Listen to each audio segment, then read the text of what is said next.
What's going on, everyone? Hope y'all having a great day. And this video is going to be just a generic first ever, I guess, project we're doing in Gunner's Garage.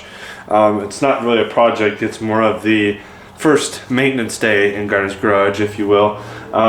Both cars, we have the WRX and the Fusion back there.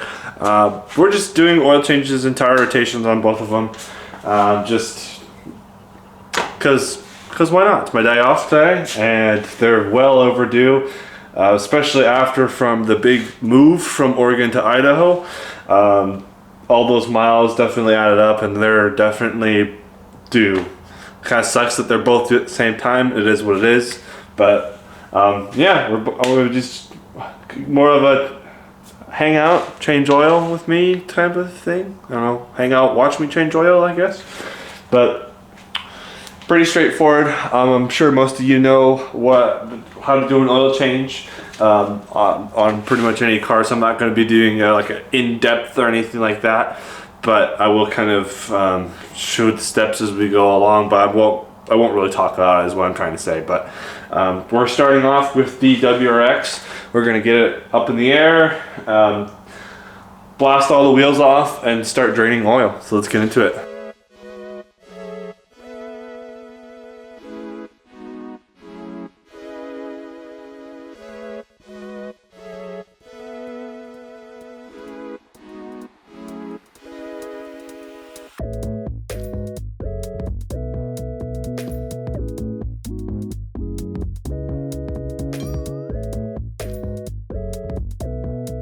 Alright, so now the car is all the way up in the air, floating in the air. Now we're going to basically zip all the wheels off, rotate them, and I'm going to leave at least one of the front wheels off, just so it's easier to go in and out of the car that way. To change the oil, and it's level, so I shouldn't have to like take the car down, make sure it's like solid ground, and then kind of make sure all the oil's out of it, because sometimes that can happen. In this case, should be good. So yeah, we're gonna go ahead, slap those wheels off, and then we're gonna go into draining some oil.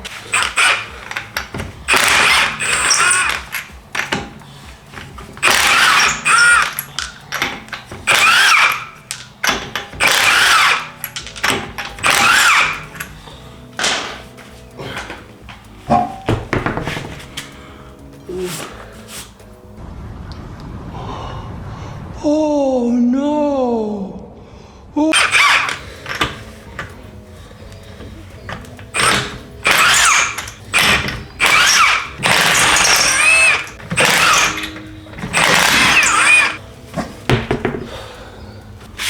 I mean, not as bad, but it's still literally wearing right on the edge. Alright, so that like actually kind of sucks. So if you have cheap tires, I do plan on getting a daily, aka an older vehicle that is probably not going to be in the best condition, so take that definition as you will.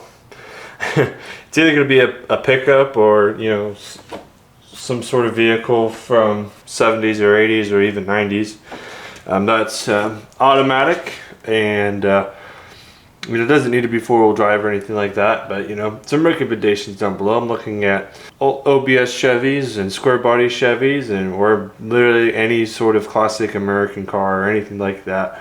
I think it would be fun. So just if you have some suggestions, leave in the comments below of what I think I should get as a daily, because this car is going to be awesome in snow as it is all-wheel drive. So I'll literally be using this for summer and maybe occasionally snow. And the snow around here, apparently it happens, but it's not as much as it would in other places in the state. So anyways, enough rambling, but usually what I do for oil changes is just pop everything loose, pop this loose or off, and then I already loosened the oil filter. Yeah, you can see it was on there pretty tight. So that's just loose on there. Now we can go to actually draining the oil.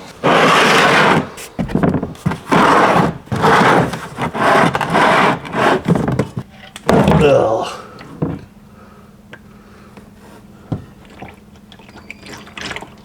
instantly dropped. Awesome, got oil on the exhaust. Everything's covered in oil. So we are going to be using a K&N oil filter. I just literally peeled the sticker off because it was coming off and it was bothering me. And today's oil flavor is actually going to be Kirkland. Only because, you know, it's Mobil 1, which I know I usually do Valvoline, but, you know, I guess just based off opinion here, I don't really think a brand necessarily matters unless it's like super cheap, like O'Reilly's or AutoZone or Napa, just like straight up oil. I mean, I like the personal opinion. I was like, I like Shell stuff, and I like Valvoline, and then you know, Mobil 1 is good. Is another good option. So, or Pennzoil or whatever. I don't know, but it's literally just Mobil 1. So I was like, whatever. And it was 2 5-quart jugs for 35 bucks. Usually about, what is it? I don't know, 35 to almost 40 bucks per 5-quart jug of a regular Valvoline jug or a Shell or Pennzoil. So, but if you just get the Kirkland and whatever, I mean, usually I was brand biased, but now I'm like, you know what? Literally, oil's oil. You know, just stay away from the super cheap stuff, and you'll be fine. You know, it can be Kirkland brand. It could be whatever brand, as long as you put, you know, some decent oil in your car. I don't think it really matters. The only thing I don't like about this jug so far is it doesn't really have a pour. You just kind of have to send it. So Subaru is, at least in the F820, 5.4 quarts. I had to reference my own video. But, so it's going to take 1 jug of this and an itty bitty little bit of another jug.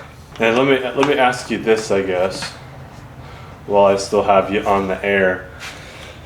So this is just the 530, which is what this car takes.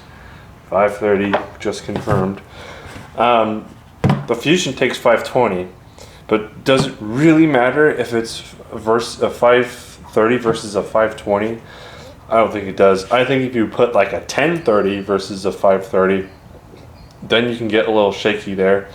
And then, yeah, obviously you don't want to put like diesel oil in your gas motors, but I mean, that stuff is obvious, but you know, slight discrepancy, I don't know, you let me know. And I definitely don't want to put 020 in one of these.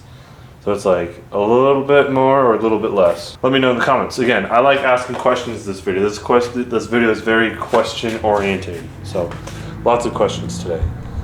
All right, so let's trade the cool but disappointed in car and trade it for the wife's car and basically do the exact same thing. Rotation, oil change. So let's get into it.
Yo, check this out.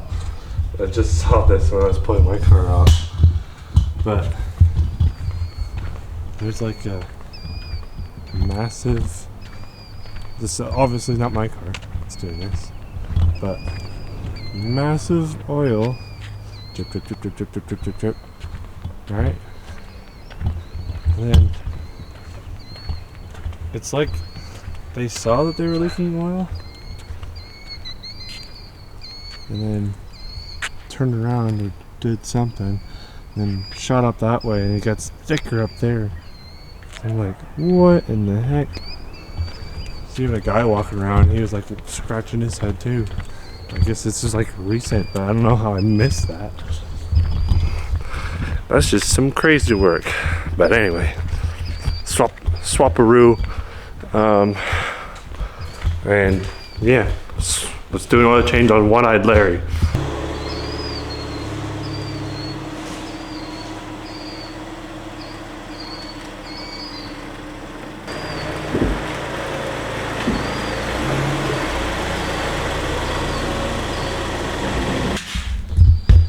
I don't know if you caught that or not, but yeah, missing a headlight. Oops. So yeah, One-Eyed Larry, it's oil change time, buddy.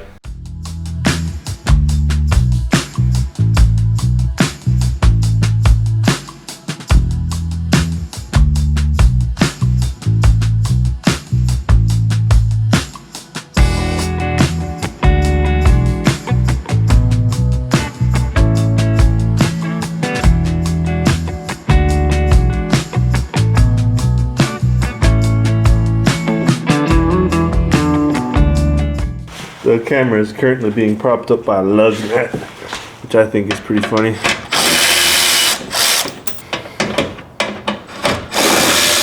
Only thing that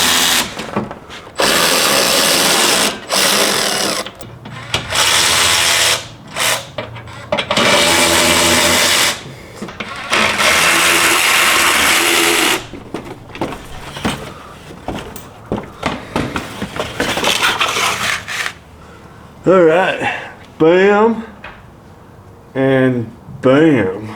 Let me show y'all what I'm looking at. Whoa. Well, shoe doggy. Should be aiming right at it. Oh, there it is. Oil filter, right up there. And drain plug. I don't know if you could see that, but drain plug right there. So well, this is a messy car as far as the oil filter goes, but it's actually not that bad. Definitely not the worst oil filter designs I've ever seen. So yeah, keep that in mind. But yeah, let's get to draining and changing this Earl.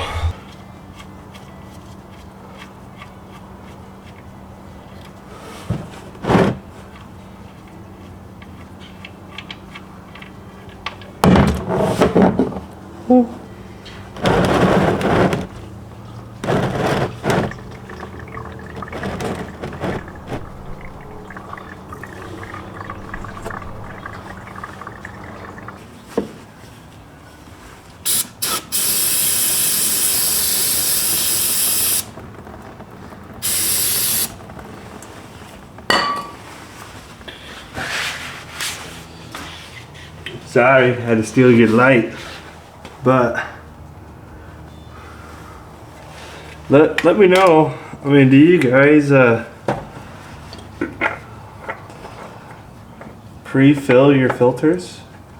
I get on like most trucks, the filters are sitting there vertical, but like the Subaru where you have to like have it upside down like this or like this where it's horizontal.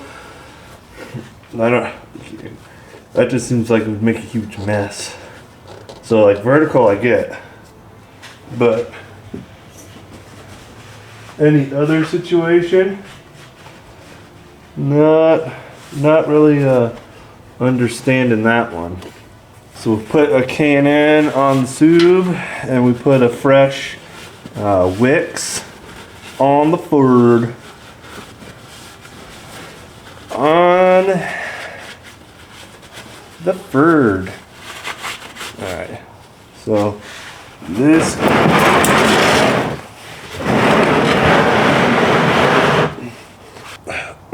Click.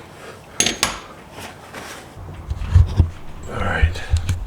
The wife says it's dinner time. That means you go eat.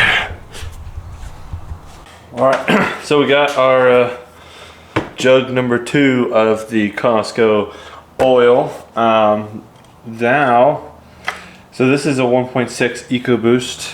I thought it was the 2 liter for a long time. So I was like, I thought it was like a 5 point something quarts, but it's actually a 4.3 quart. So I was overfilling it a little bit there for a second. Not by much. I mean, me thinking stupidly that it was a 2 liter, it was filling it just below the fill line. But this should be like right in the middle. So the 1.6 takes about 4.3 quarts. With the Subaru, I actually used a little bit of this already. So we're just above the 4 quart mark. So we're just gonna use this whole thing and just like a splash of the extra quart that I bought. Is both cars to do an oil change. So it's 35 bucks for all the oil and about $47 for filters plus an extra, like, in case we need it, quart. So, but for 2 cars, that's like just about the price for 1 car at like a shop or just like a quick lube place or something. Not bad. Saving a lot of money. You're basically doing a free oil change. And this car calls for 520, and this was like the whole debate I was trying to talk about. I'd put 530 in here, full synthetic. You know, I don't think it's gonna harm anything. And if I make a video about, oh my gosh, the EcoBoost blew up, then we'll blame the oil. But for now, we're just going to put a splash of this in. That was already a touch over 4 quarts. Splash her up. So it should be good as far as Earl goes. So now let's fire it up and check our oil level. How about that?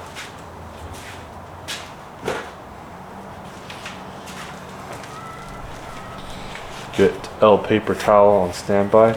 It's getting windy. That means possible thunderstorms. Anyways, enough rambling. Fire this thing up. Get this thing off the jack stands.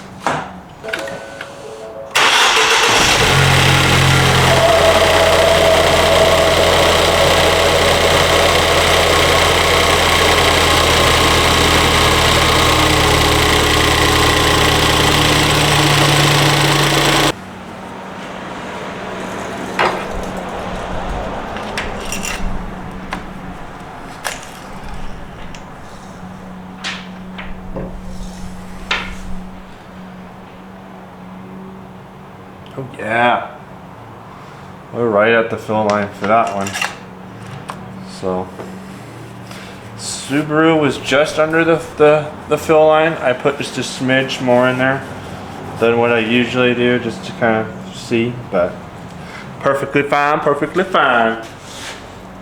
And I know some of y'all will be like, oh, you didn't check the oil while it was like on the ground.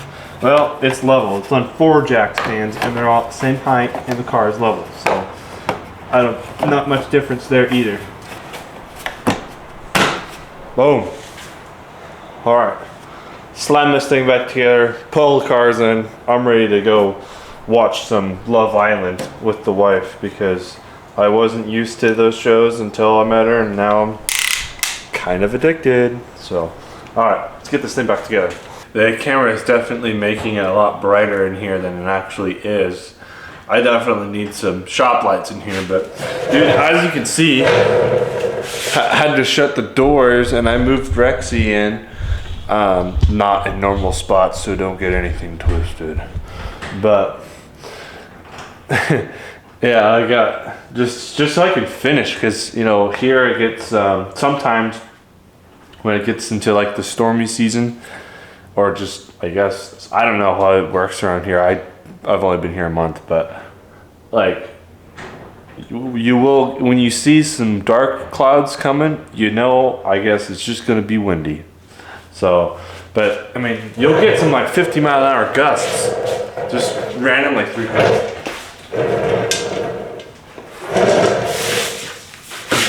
Just because we're in the high desert, which I like. I like the high desert. You know, I like places like Bend and here and stuff like that.